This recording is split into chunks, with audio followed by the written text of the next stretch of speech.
10 minutes ago, I was a god.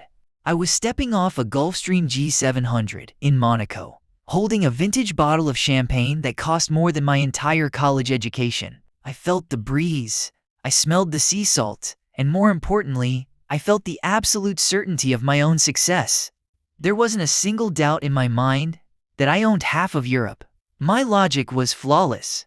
My bank account was infinite. But then, a fly landed on my nose, and just like that, the empire collapsed.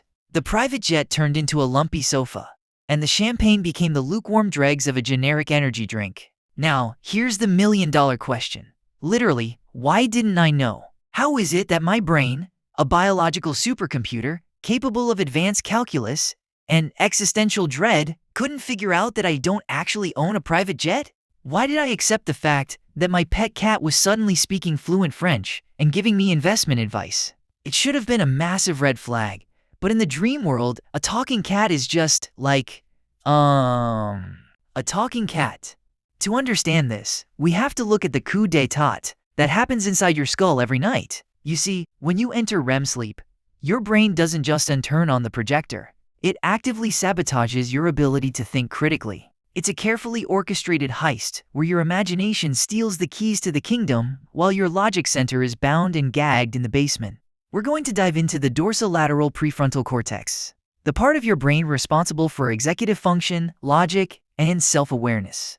In a waking state, this is your CEO. It filters out nonsense and tells you, "Hey Abel, you're broke, stop trying to buy a yacht." But in a dream, the CEO is on a mandatory, unpaid vacation.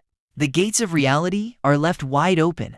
Without that filter, the most absurd scenarios become your absolute reality. Your brain becomes an unreliable narrator in its own story, creating a world so convincing that you'd bet your life on a lie, until the alarm clock ruins everything. Let's figure out why your brain loves to lie to your face, and why you're so eager to believe it. If the CEO is on vacation, who's running the show? Welcome to the night shift, where the internal sensory factory goes into overdrive. Have you ever noticed that in a dream, the steak tastes like the best Wagyu on earth, and the colors look like they were saturated by a Hollywood colorist? It feels more real than reality itself. This isn't just your imagination playing tricks. It's a biological brute force attack on your senses. When you're in REM sleep, your primary visual cortex and the limbic system, the emotional heart of your brain, are actually more active than when you're wide awake. It's like the brain decided to fire the editor and give the entire budget to the special effects department. The amygdala, your brain's emotional alarm, starts pumping out raw, unfiltered feelings. This is why a dream about a shadowy figure feels like a level 10 life or death crisis. At the same time, the visual cortex starts rendering 8K resolution environments without any input from your actual eyes. Your brain is basically hallucinating with military-grade precision. And here's the kicker. Your motor cortex is sending signals to move, run, and jump, but your brainstem blocks those signals to keep you from actually drop-kicking your bedside lamp. We call this sleep paralysis. But to your brain, you are actually running that marathon. You aren't just watching a movie. You are the lead actor, the stunt double, and the traumatized audience all at once. Your brain ignores the physical world because it's too busy creating a high-fidelity simulation that satisfies every emotional craving you didn't even know you had. Now, let's address the elephant in the room, or rather, the French-speaking cat in the office. Why is it that when we're awake, we notice the smallest continuity error in a movie, but when we're dreaming, we don't blink an eye? When our childhood home suddenly has an elevator that leads to Mars? It should be a moment of pure panic, a logical siren screaming in our ears that something is fundamentally broken. But instead, we just step into the elevator and press the button for the red planet. The answer lies in a phenomenon I like to call narrative glazing. Since your logic CEO is out of the office, there is no one to say, "Wait, that's impossible." But there's another player on the field, the anterior cingulate cortex. This part of your brain acts like a desperate Hollywood screenwriter trying to fix a bad script on the fly. If you suddenly find yourself flying, your brain doesn't say gravity exists.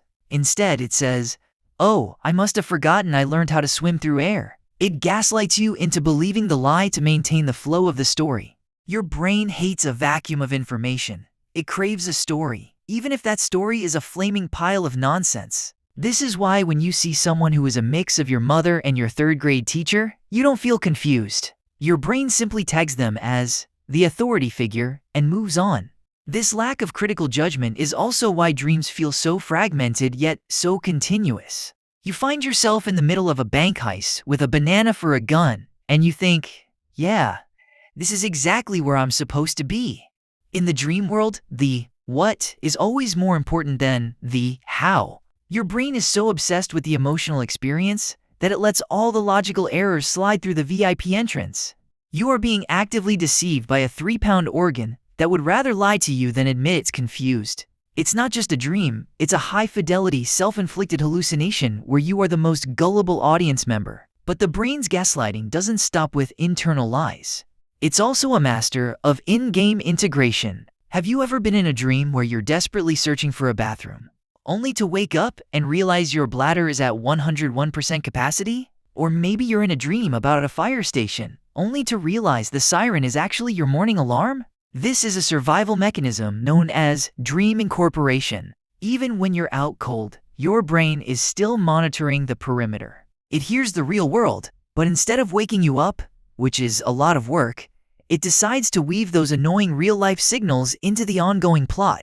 It's like a live improv actor, taking a random shout from the audience and making it part of the play. If your room gets cold because the window is open, your brain won't tell you to grab a blanket. Instead, it will instantly render a scene of you trekking through the Siberian tundra or being trapped in a giant industrial freezer. It's trying to protect your sleep by masking the truth with a more interesting fiction. The brain takes these external stimuli, the sound of a fan, the smell of breakfast, the pressure of a full bladder, and translates them into the dream language. The alarm clock doesn't just ring, it becomes a church bell, a phone call from a long-lost friend, or a ticking time bomb. Your brain is a desperate editor, trying to keep the movie running even as the theater starts to flood. But eventually, the reality pressure becomes too much for the fiction to handle. The Siberian tundra can't explain away the actual ice-cold air forever. The fire siren can't hide the fact that you have a meeting in 20 minutes. The illusion shatters, and the billionaire on a private jet is forced to return to the man on a lumpy sofa. Reality wins, but only after your brain has exhausted every creative lie in its inventory. So, are we doomed to be eternal victims of our brain's creative gaslighting? Not necessarily. There is a way to bypass the CEO's mandatory vacation and wake up inside the lie. We call it lucid dreaming. It's the equivalent of a glitch in the software, where you suddenly realize, wait, I don't have 12 fingers, and my dog doesn't drive a Tesla. To achieve this, you have to train your waking mind to perform reality checks. You question the fabric of your world so often during the day that your brain eventually does it during the night. You look at a clock, look away, and look back. In the real world, the time stays the same. In the dream world, the clock might melt into a puddle or show ancient Egyptian hieroglyphics. When that happens, your dorsolateral prefrontal cortex, that lazy CEO, suddenly snaps awake. The lights in the office flicker on, and for a few glorious moments, you become the director of your own hallucination. You can fly, you can eat 1,000 burgers without a stomachache, or you can finally ask that French-speaking cat for those winning lottery numbers. But why don't we do this every night? Because being the god of your own universe is exhausting. Your brain spends massive amounts of energy maintaining the illusion, and self-awareness is the most expensive app your hardware can run. Most nights, your brain would rather you just sit back and watch the weird, nonsensical movie it produced.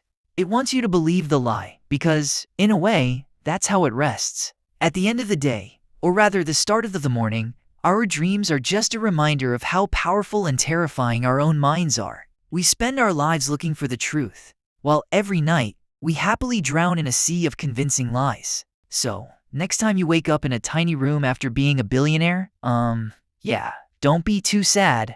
At least you know your brain is a world-class storyteller. Just as maybe, try to get it to write a better ending next time. I'm Abel, and I'll see you in the next reality.